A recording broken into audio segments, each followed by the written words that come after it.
வணக்கம். சனி வக்ர பலன்கள் 2024. மிக கவனமாக பரிகாரங்களை செய்ய வேண்டிய ராசிகள்: மிதுனம், கன்னி, துலாம், தனுசு ராசிக்காரர்கள் பரிகாரங்களை செய்து கிரகங்கள் தரக்கூடிய அசுப பலன்களிலிருந்து உங்களை நீங்கள் காப்பாற்றிக் கொள்ளலாம். வருகின்ற 19/6/2024 ஆனி மாதம் 5ஆம் தேதி பகல் 3:12 சனி பகவான் வக்ரம் பெறுவார். இது வாக்கிய கணிதத்தில் இருந்து எடுத்து சொல்லக்கூடிய பதிவாக இருக்கும். சனி பகவான் வக்ர நிவர்த்தி பெறுகின்ற மாதமாகப்பட்டது 4/11/2024 ஐப்பசி மாதம் 18ஆம் தேதி பகல் 3:12 வக்ர நிவர்த்தி பெறுவார். கிட்டத்தட்ட 150 நாட்கள். வக்ரம் என்றால் என்ன? எத்தகையான நற்பலன்களை தரும், பாதக பலன்களை தரும்? அமர்ந்த இடத்திற்கு தக்கவாறு பலன்களை கொடுக்க வேண்டியது கிரகங்களுடைய குணம். எந்த ராசிகளில் அமர்ந்தாலும் அந்த ராசியினுடைய சுவாவத்தை, அதனுடைய குணாதிசயங்களை அந்த ராசிக்காரர்கள் பெறுவார்கள். அந்த வகையில் சனி பகவான் வக்ரம் பெறுவது என்பது பின்னோக்கி செல்வது. பின்னோக்கி செல்வது என்பது இயல்பாகவே ஒரு கிரகம் முன்னோக்கி செல்லும். இந்த வக்ரம் என்பது சனி பகவான் கும்ப ராசியில் இருக்கிறார். சனி பகவான் இருக்கின்ற ராசியை 1ஆக எடுத்துக்கொண்டு, 2ஆக மீன ராசியை எடுத்துக்கொண்டு, 3ஆக மேச ராசியும், 4ஆக ரிஷப ராசியும், 5ஆம் ராசி என்று சொல்லக்கூடிய மிதுன ராசியில் சூரிய பகவான் சஞ்சாரம் செய்யும்போது சனி பகவான் வக்ரம் பெறுவார்.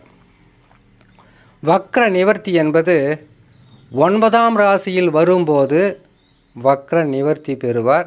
அந்த வக்ர நிவர்த்தி காலம் என்பது 4/11/2024 ஐப்பசி மாதம் 18ஆம் தேதி. 5 மாதங்கள் வக்ர நிலையில் இருக்கக்கூடிய சனி பகவான் எத்தகையான பாதக பலன்களை தந்து விடுவார். ஆகையால் பரிகாரங்களை செய்ய வேண்டும். இப்பொழுது சனி பகவான் கும்பராசி சதய நட்சத்திரம் 2ஆம் பாதத்தில் இருக்கிறார் என்று வைத்துக்கொள்ளுங்கள். திருவாதிரை நட்சத்திரம் 2ஆம் பாதத்தில் சூரிய பகவான் செல்லும்போது சனி பகவான் வக்ரம் பெற்று விடுவார். இதே சனி பகவான் அந்த ராசியில் இருக்கும்போது சூரிய பகவான் ஐப்பசி மாதத்தில் சுவாதி நட்சத்திரத்தில் சஞ்சாரம் செய்யும்போது வக்ர நிவர்த்தி பெறுவார். எந்த நட்சத்திரத்தில் சனி பகவான் இருக்கிறாரோ அதற்கு 5ஆம் ராசியில் இருக்கக்கூடிய நட்சத்திரத்தில் சூரிய பகவான் சஞ்சாரம் செய்யும்போது வக்ரம் பெறுவதும், அதற்கு 5ஆம் ராசியில் சுவாதி நட்சத்திரத்திற்கு செல்லும்போது வக்ர நிவர்த்தி பெறுவதும். இப்போ உங்களுக்கு ஓரளவுக்கு நல்லபடியாக புரிஞ்சிருக்கும். சரி, சனி பகவான் வக்ரம் என்ன செய்யும்? பாவ கிரகங்கள் வக்ரம் பெற்றால் சுபத்தன்மை வாழ்ந்து நற்பலன்களை செய்துவிடும் என்பது ஜோதிட கருத்து. ஆனால் அது எந்த ராசிகளில் அமர்ந்திருக்கிறது, உங்களுக்கு அது எத்தனையாவது ராசி என்பது தான் பேசக்கூடிய ஒரு பொருள் அடக்கம். மிதுன ராசிக்காரர்களுக்கு 9ஆம் ராசியில் கும்ப ராசியில் சனி பகவான் இருக்கிறார். வக்ரம் பெற்றால் எங்கே செல்வார்? 8ஆம் இடத்தினுடைய தன்மையை காட்டாமல் இருக்க மாட்டார். ஏற்கனவே ஒரு பக்கம் ராகு பகவான் 10லிருந்து தொழிலில் பல வகையான சிக்கல்கள், ஏற்றமும் தாழ்வும் வழுக்கு மரத்தில் ஏறுவதைப் போல பலன்களை கொடுத்து கொண்டு இருக்கிறார். 4ஆம் இடத்தில் கேது பகவான் அமர்ந்து உடல் நலத்தை, சுகத்தை கெடுத்து கொண்டிருக்கிறார். 12ஆம் இடத்தில் குரு பகவான் அமர்ந்திருக்கிறார், விரயங்களை தருவார். இந்த நேரத்தில் சனி பகவானும் வக்ரம் பெறுவது என்பது மிதுன ராசிக்காரர்கள் பரிகாரங்களை செய்து கொள்வது மிகவும் உதவியாக இருக்கும். பரிகாரம்னு கேட்டிங்கனாவே பயமோ பதட்டமோ வேணாம். மிதுன ராசிக்காரர்களுக்கு சென்ற ஆண்டுகளில் சில நற்பலன்கள் செய்திருந்து கெடு பலன்களும் நடந்திருந்தால் அதற்கு நான் சொல்லக்கூடிய பதிவு காரணமாக இருக்காது. உங்களுடைய சொந்த ஜாதகத்தில் நல்லா புரிஞ்சுக்குங்க, உங்களுடைய சொந்த ஜாதகத்தில் நடக்கின்ற தசா பாதக தசாவாக இருந்தால் நற்பலன்களை கொடுப்பது போல் கொடுத்து அதற்கு பிறகு காணல் நீராக மறைந்து போயிருக்கும். இது மட்டும்தான் நடந்திருக்குமே தவிர நல்ல இடங்களில் கிரகங்கள் அமரும்போது நற்பலன்கள் கிடைக்காமல் போகாது.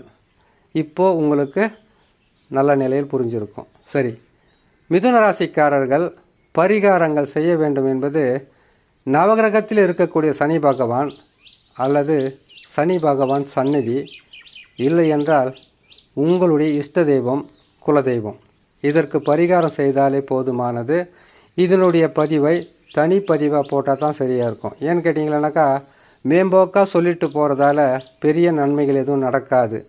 அவர் இருக்கின்ற இடம் ஸ்தான பலம் உங்களுடைய ராசியிலிருந்து அவர் கொடுக்கின்ற பலனாகப்பட்டது துல்லியமாக அறிந்து கொள்ள வேண்டும் என்றால் தனிப்பதிவு தான் செய்ய வேண்டியிருக்கும். அடுத்ததாக கன்னிராசி.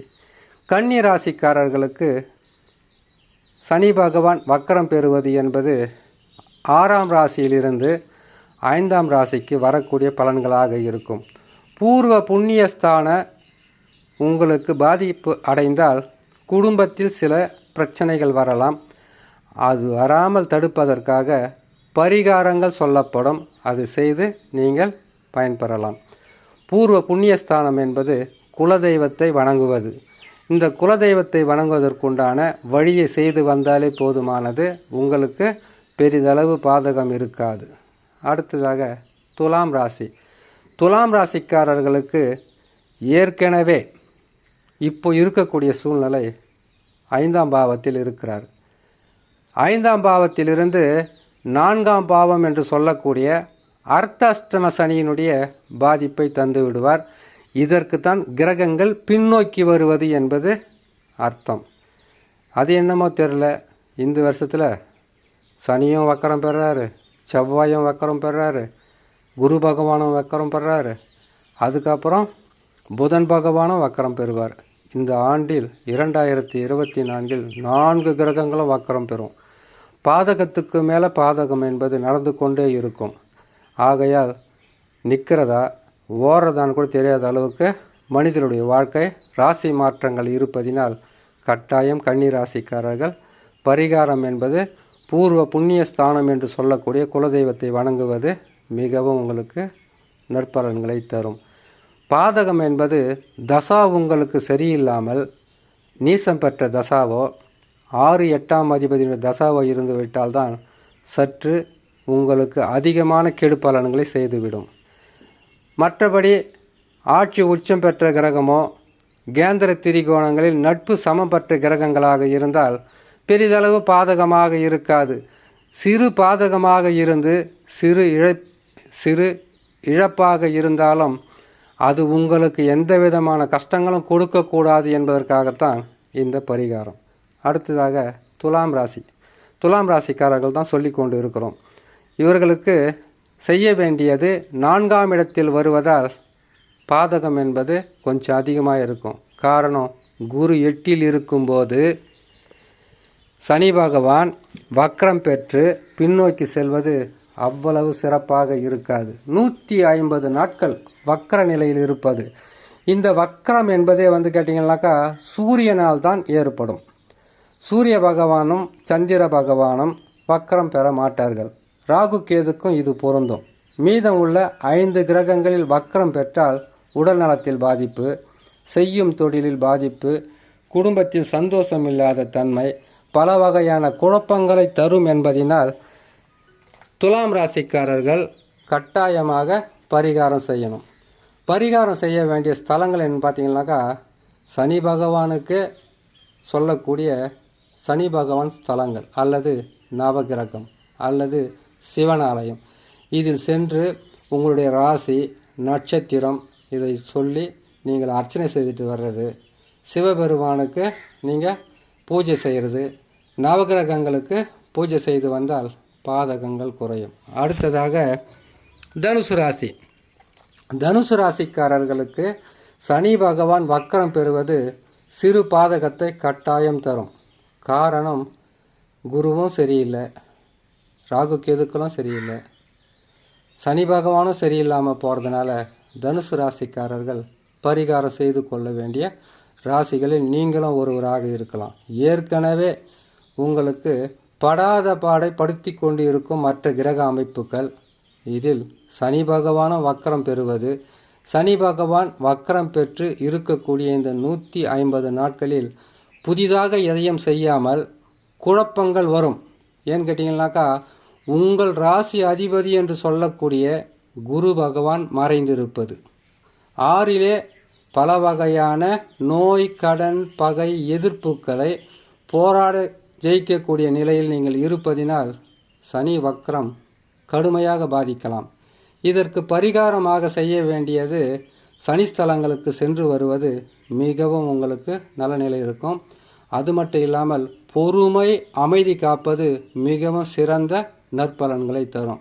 அவசரப்பட்டு செய்கிற வேலை செய்கிற இடத்துலையும் சரி, குடும்பத்திலும் சரி, உற்றார் உறவினர், இரத்த பந்தங்கள், சொந்த பந்தங்களால் சில பிரச்சனைகள் வரும். அது நிலத்தால் இருக்கலாம், மண்ணால் இருக்கலாம், பெண்ணால் இருக்கலாம், பணத்தால் இருக்கலாம், செய்யும் தொழிலால் இருக்கலாம், எதிர்ப்புகளால் இருக்கலாம், எதிரிகளால் இருக்கலாம்.